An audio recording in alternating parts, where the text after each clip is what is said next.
I sure like a good cavalry charge. Here at 11:20 a.m., the French lines are in a bit of disarray. They unfortunately had some breakdown and retreat that left this really gigantic gap open right here. It seems like a perfect chance to charge the Prussian 1st Reserve Division cavalry. So it looks like they can go right through this area and hit probably all 3 of those French battalions.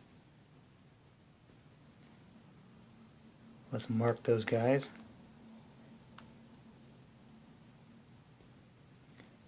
I think we'll start with this. This is the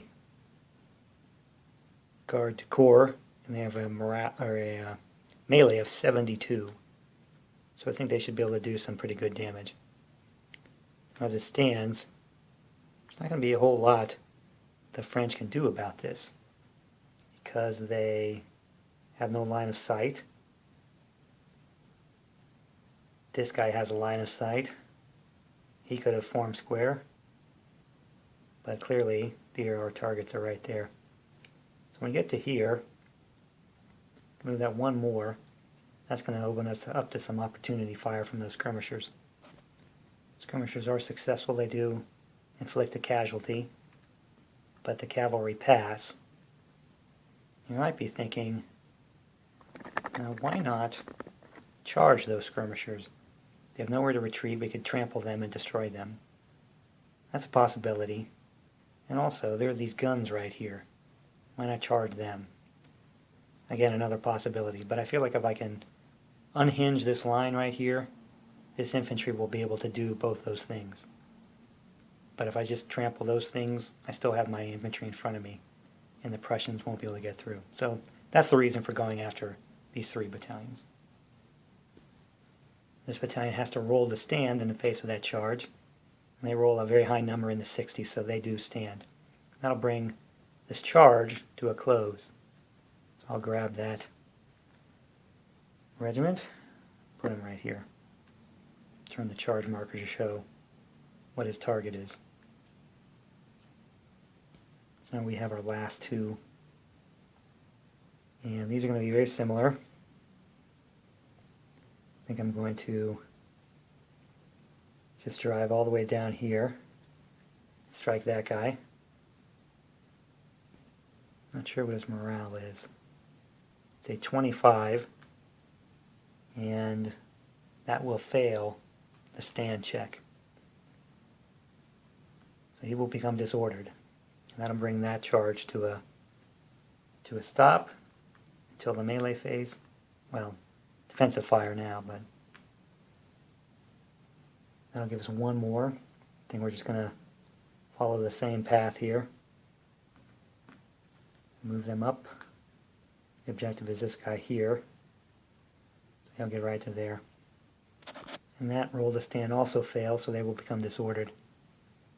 And that charge will conclude. Now we have 3 massive charges. Unfortunately, none of them actually cleared out that infantry with a rout. That's kind of what I was hoping for, at least one of them. But otherwise, I think we'll see the Prussians make some pretty good gains there. I think we'll pick this up at the melee phase and see how it finishes up. Now with the Prussian melee phase. Got 3 charges to resolve.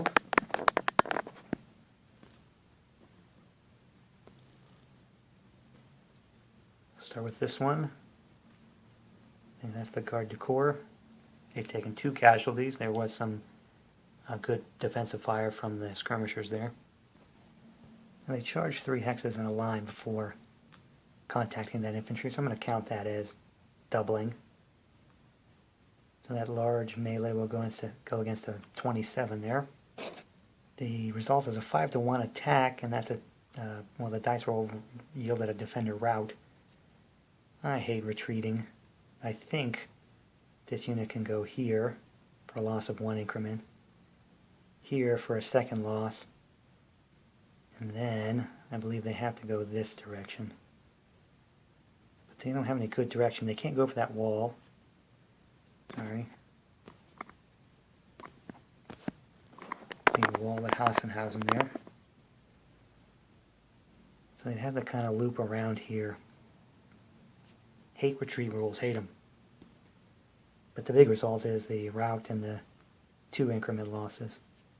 So I think I'm going to put these guys right there and just call that one complete. And mark them with a exhausted marker.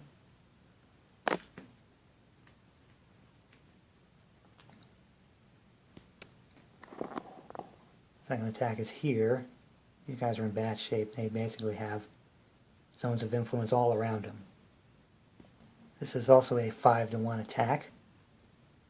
Despite the fact that some good defensive fire hit that cavalry with a casualty and also caused a flesh wound on the leader. The Prussians were lucky there. But now it's the French turn to be lucky. That 5-to-1 only yielded a defender disorder. According to the melee results chart for the Premier Edition, this unit disorders. Doesn't say plus ground disorder, just disorder. And then retreats 3 hexes. So we got to retreat. It looks like he's going to have to go through really 1-2 zones of influence before he gets away. So that'll be 2 increment losses for a total of 3. I'm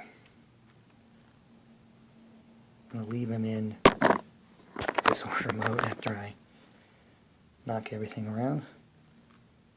And this unit had to check morale because of the retreat through, and he passed.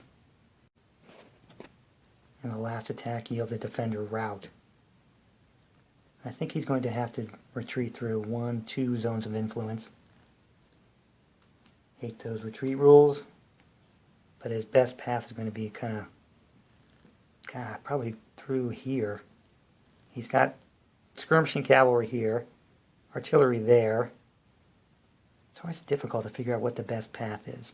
Got the sunken road there. I don't think he can retreat across that. But if he's routed and he has to retreat, I'm going to treat him in a completely ridiculous path, causing yet another morale check on those skirmishers. And justice, they fail, so good chaos in the French rear area here.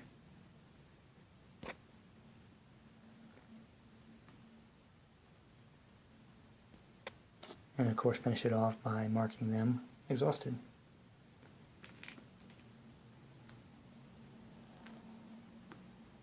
That's a fairly effective charge.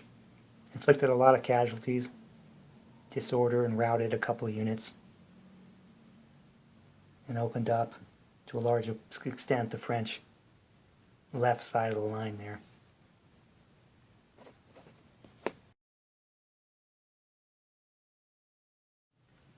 To 12 p.m. at Hassenhausen has seen some changes. The battle's become kind of a maelstrom here on the French left, Prussian right, as Wartenslaven's division has come into the attack, but more importantly, or maybe more decisively, the heavy Prussian cavalry has swept in and done a lot of damage to the French lines. And history will be forever altered, since General Blücher was killed not during a glorious cavalry charge, but merely retreating with his men to regroup. He was shot out of the saddle by a very lucky shot from some skirmishers. And I guess appropriately, that regiment has yet to recover its morale. So who knows who will be leading the Prussians in 1850. We're looking kind of northeast here as the line runs basically this way, French and Prussians. We'll go ahead and take a closer look on the Prussian side first. And this is Wartenslaven's division, such as it is. They've had a hard time holding their line. They did manage to take advantage of that massive cavalry charge launched by the heavy cavalry of the reserve division here. And they kind of have cleaned out that area out in front of Hassenhausen. The French were extended pretty far.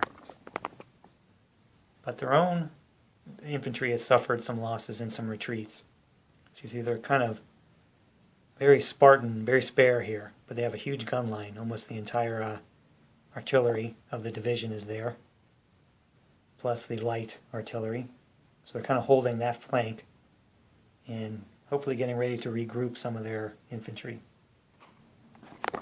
And the other brigade of the division has settled in here, kind of towards the left of this artillery.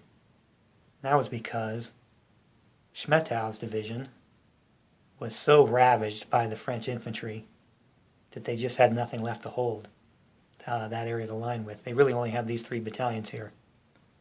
At current, they have 8 routed and 1 eliminated battalion, so that puts the 4th Division on a morale level 3, as high as you can go. Additionally, Schmettau himself was killed, so they're leaderless and pretty shattered. Sometimes I wonder if the loss of a leader should count towards morale level in some way, but it doesn't matter since they're so terribly routed. Most of that massive gray routed units are the 4th Division. So 3 is as bad as they can get. So loss of Schmettau won't hurt them, except in the way of 1 less leader to try to rally. Moving back, we see Kalkreuth's Reserve Corps starting to arrive. These are the Grenadiers, I think some Guard infantry. I think this is Kuhnheim's division. Back behind them, the balance of the corps is arriving here. 2nd Division, I think that's Arnhem's division. I mistakenly identified Prince William of Orange and his 2nd Division as Arnhem last time, but that's the other line division of the main corps. See, they're actually being overtaken by the Guards. That's because of the delays in arrival, and there's really a big bottleneck right back here, kind of at that crossroads, that both sets of reinforcements coming from Auerstedt and that map edge had to traverse. It was very slow getting up. So the first 2 Prussian divisions are fighting alone, as they did historically. So that came out very accurately. Over on the far left, there's not much. No infantry, a little bit of cavalry. But that little bit of cavalry did some good work. The advanced guard, light cavalry, undertook a charge and routed the French cavalry on that side. So I think this could open up for the Prussians over here.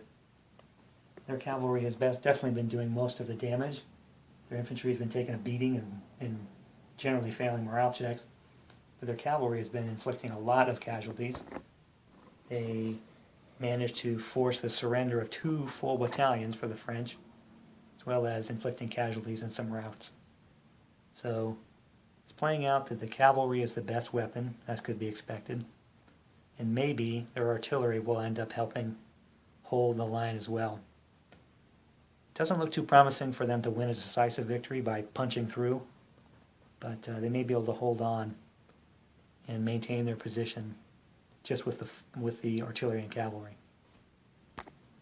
And jumping over to the French perspective here, this is on the left side, the kind of southwest side of Hassenhausen. And the balance of the 1st Division has arrived, but they took quite a beating from that Prussian cavalry.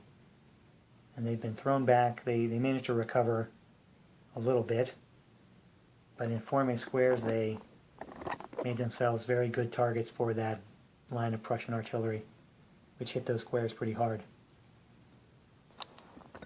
Strangely, this right here is a very large Hussar regiment, and they are kind of trapped here. They weren't able to retreat due to the zones of influence surrounding them. So I'm not quite sure how they're going to get out of there. Right now the French have them boxed in and they've been putting some heavy fire on them. But this is the most healthy unit in the French side right now, the 1st Division.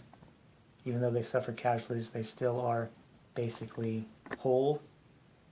moving a little bit towards the center here. The 3rd Division, which has been fighting, I guess, 6 hours now, has taken very, very heavy casualties. It really only exists right here in this little clutch of battalions. But fortunately for them, despite their losses, they haven't fallen to a morale level yet. The battalions are getting pretty thin, but they're all still present. I think 2 of them are routed, but that doesn't hurt them too much right now. But off to their right is Friant's division. Well, the division that was led by Friant, he's dead. And that's really right in through here. They were hit very hard in the flank by that cavalry, which forced the surrender of a pretty healthy battalion. French didn't want to see them go. But now that cavalry is exposed, so maybe they can get a little revenge. But that 2nd Division is pretty strung out. They're kind of clustered there on that little hill, and there's a big gap around those woods, and the rest of them are formed up here around Setvar. 2 battalions and their light infantry in the village, and some horse guns, and that's all they have on this side. And they're opposed by only that Prussian cavalry at this point. But that's pretty strong cavalry, and they're going to be hard-pressed to fight them alone unless they can get some of their own cavalry in place. Unfortunately, the 1 regiment that was here routed away, so they'll be gone for at least 2 turns, maybe 3. So we've gotten really most of the way through this game. At noon, there's only 3 more hours and 9 turns. I don't think the Prussians can get a decisive victory, but it's possible. They have, the 2 very strong divisions of the reserve coming in there. They look huge, spread out like that. And the French are definitely taking a lot of losses, and they're probably at the point where they're not going to want to attack very much. They're going to want to set up a line, study with some artillery, and look to try to force the Prussians to come to them. The attacks they made early were successful. They managed to virtually destroy the 4th Division, Prussian 4th Division, but they probably don't have the muscle to keep that up for much longer. I think it's looking more and more like the key to the battle will be here on the right. It's very wide open. The French don't have anything there. And with the reserve, Orange's division still to come, they might be able to, the Prussians that is, might be able to hold that center around Hassenhausen and then hit decisively there on their left, the French right.